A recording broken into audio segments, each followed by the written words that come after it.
अस्सलाम वालेकुम दोस्तों, मैं हूं समीउल्लाह। आप देख रहे हैं समीउल्लाह फूड सीक्रेट।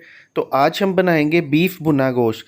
बीफ भुना गोश्त को बहुत से तरीक़ों से बनाया जाता है, लेकिन मैं इसको बिल्कुल रेस्टोरेंट स्टाइल और थोड़ा सा इसको डिफरेंट तरीके से बनाऊंगा।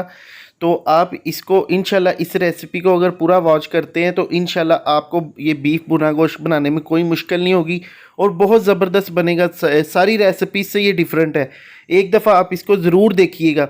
तो यहाँ पे देखिए 5 किलो मैंने गोश्त लिया है, 5 किलो गोश्त, और इसको पहले मैंने नमक और पानी में रख के आधा घंटा रख दिया था ताकि इसका ब्लड वगैरह निकल जाए और अच्छी तरह ये साफ़ हो जाए।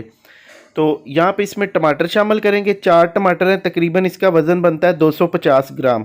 तो ये टमाटर शामिल कर देंगे और ये इंग्रेडिएंट्स हमने इसी तरह साबित इसमें डालने हैं। थोड़ा सा दमपुख स्टाइल है, लेकिन इंशाल्लाह एंड पे आप देखिएगा कितना ज़बरदस्त बनता है। और यहाँ पे हमारे पास 3 प्याज हैं। तकरीबन प्याज का वज़न भी 200 ग्राम बनता है 3 प्याज का, ये इसमें शामिल कर देंगे। और 5 से 6 सब्ज़ मिर्ची हैं, ये इसमें शामिल करेंगे। 15 से 20 जो कि जवे लहसुन के हैं और 1.5 इंच का टुकड़ा अदरक का है, ये इसमें शामिल कर देंगे। 3 चम्मच इसमें नमक शामिल करेंगे, 3 खाने वाले चम्मच। और इसके अलावा 3 चम्मच इसमें लाल मिर्च का पाउडर शामिल कर देंगे।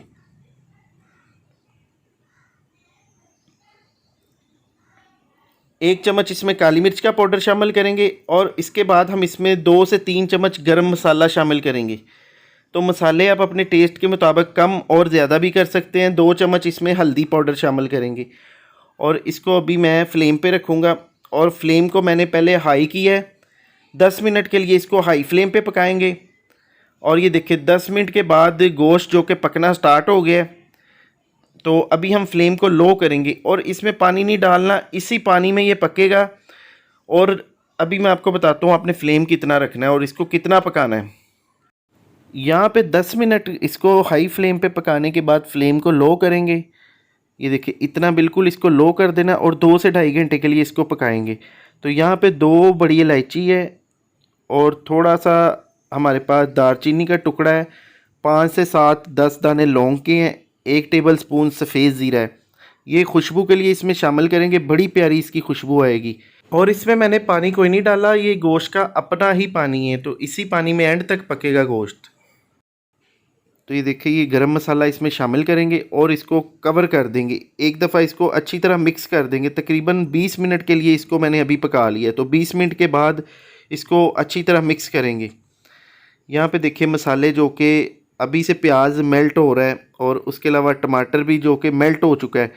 तो ये मसाले इंशाल्लाह एंड पे आप देखिएगा ये आपको नज़र ही नहीं आएंगे, इतने ये इसमें घुल मिल जाएंगे। तो अभी इसको हम कवर कर देंगे।